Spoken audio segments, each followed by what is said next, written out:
What's up, everyone? Back for another beer review, and today is Wednesday, which means it's time for another West York Wednesday here on the channel. And today, I'm actually joined by some friends of mine. We got Dan, we got Mike. Sal 10 Beer Reviews are here. They're right here. No, let's get a nose on her.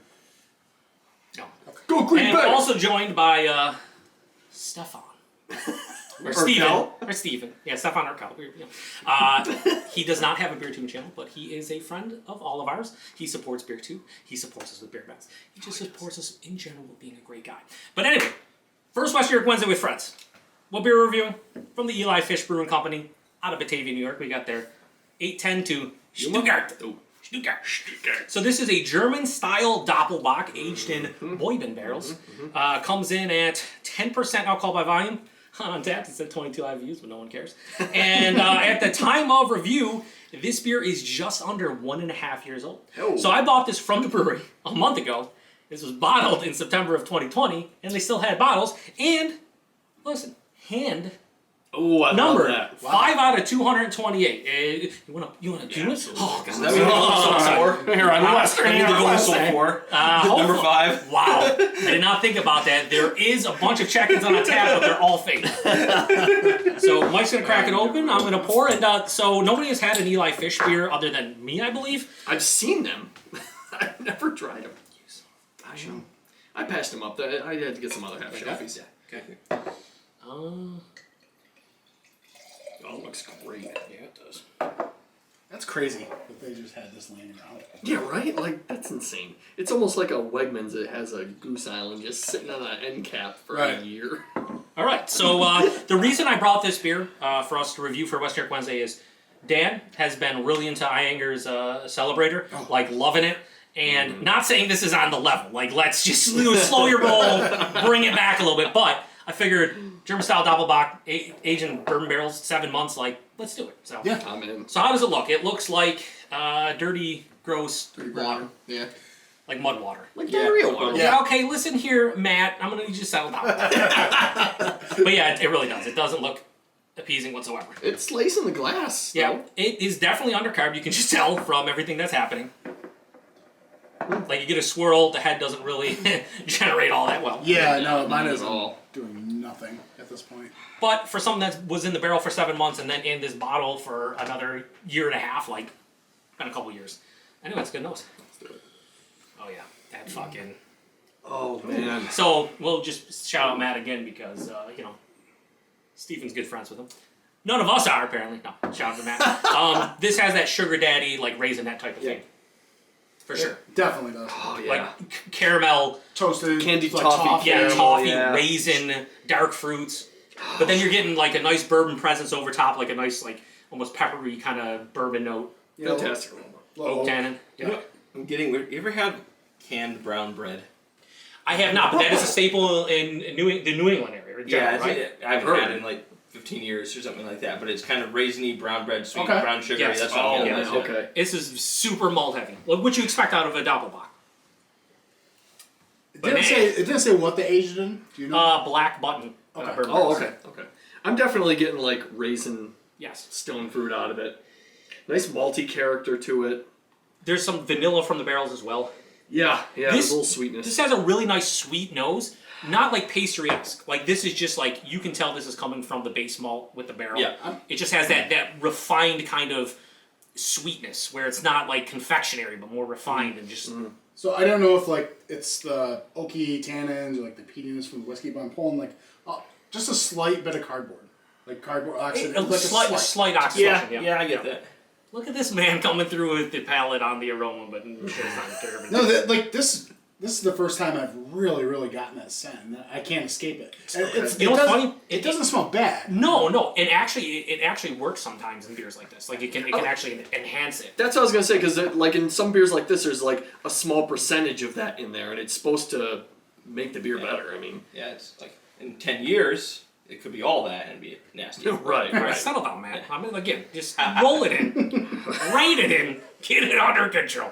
Anyway, let's get into it, boys. Let's do it. Cheers. Cheers, fellas. Thanks, boys.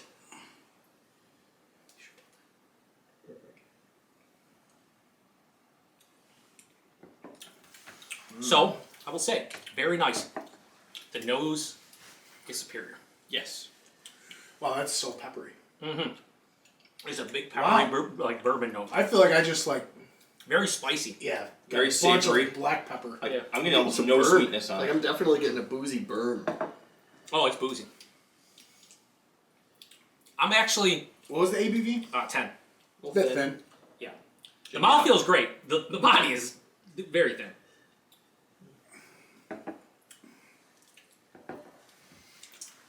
I enjoy it. It's good. Yeah. The nose was outstanding. It did not carry over. The body being thin is a disappointment. Shout out to Paul over at PA Brew, and everything's a bit thin to him. This is substantially thin. This is like medium body at best for something 10%. Like it's not even. I don't even think approaching it. I feel like I did myself a disservice by starting with the Inger. Yeah, because it's Like, only I started from the top, and now to me that is the best Doppelbock. So Big time. I've never had an American brewed Doppelbock that really compares to that. although I would now like to try if they make the base beer without the barrel aging from Eli Fish. Yeah, they do. They do. Okay. I don't think they have bottles of it. I just picked this up because Yeah. I was just like, I'm leaving. I would like to grab something. Again, this is actually I enjoy this. This isn't bad. It's the nose though sets you up for disappointment because it was so complex. It had that sweet brown bread, kind of almost pastry-esque feel without the overbearing sweetness. The barrel was there. It wasn't too much. In the taste, I'm getting peppery bourbon with like a watery kind of like caramel toffee thing. I'm not really getting those dark fruits that were popping in the nose. The bourbon kind of dominates, especially that peppery kind of spicy kind of note. It has a big oak tannin dryness on the back end. It has a bit of booze, so I like it. It's good. It's solid. It is. Yeah. It's just the nose, man. Come on, fuck. I've taken a couple sips where I'll breathe in while I'm sipping it, and then somewhere I'm not breathing in while I'm sipping it, and it's a different beer. Yeah, the Like nose that. is still like man, you Nose, suck. it's- You suck, nose. I mean, in a good way, but Yeah, I don't know. It's a bit. it's. It's more boozy than I'd like. More peppery and boozy. I can handle the booze if like there was like a substantial body or Yeah. that nose. If that nose carried over and it was this boozy, I'd be like, yeah, fine, that's good. I'd like more of that sweet caramel and I think the it's- toffee to come through. Yeah. The sweetness. like he said originally, like it's missing the sweetness. Like that what you expect out of a German Doppelbock is a big blast of malt sweetness that is usually complex with the toffees and the brown bread and the raisins and all that goodness, and that kind of gets stripped away. So you're left with a barrel aged ale. Well, in this case, a lager, but you know what I mean, like just a barrel aged beer that's very generic in the taste. I gotta try the canned brown bread. yeah, we brown need bag. some. Yeah, brown bread. Hey, Hopefully there's not a forget can the of brown Treehouse bread. next time, Steven. We want canned bread. Yes. And we want Unless cases of- Treehouse makes some canned bread, we'll take that. Treehouse's canned bread is probably non-existent, but if it does exist, it's probably delicious. Absolutely. Rating, I'll start off because I think this is a tough one. I'm gonna go. I actually if I was drinking this, I would not drink pour it. I would drink the rest of it. I would be disappointed that the nose was delicious. I'm gonna go low 3.75 and go 3.65. Okay. That's like the best I could do on it. I think if the nose carried over, easy 4.25 at the very least. But it didn't. See? I don't do all the crazy decimals that you're doing. Yeah, here. you do whatever. I'm I'm pretty big on the math. Yeah, I'm gonna say a 3.5 for me. Okay, that's fair. 3.5 for me. Yeah, it's The nose was a 4, but overall 3.5. I go to 3.4879. Okay. That's disallowed. Disallowed. Just forget what Dan just said because that's 3 decimal spots like what we're doing. I'm gonna give it a 3 7/8. Yeah. Fractions. Yeah. And now you know why there are no friends on Western New York Wednesday. That's why I know. Anyway, it's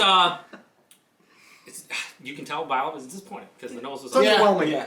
I feel like the wind has been taken out of the sails. I'm still gonna try some more Eli Fish stuff. Yep, absolutely. I think what you said was perfect though, Dan. I would have loved to try the base Doppelbock to see a comparison. Like, what did it? Was the base Doppelbock similar, or did the barrel aging strip it away? Did the aging play a role here? Yeah. I didn't get the oxidized stuff in the taste. Like, I didn't get the cardboardy, maybe a very slight, but like nothing prevalent. It was just like the barrel dominated, the base beer got stripped.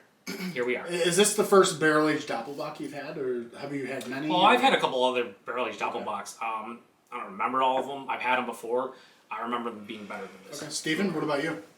I may have had one Doppelbock ever, period. Okay. So,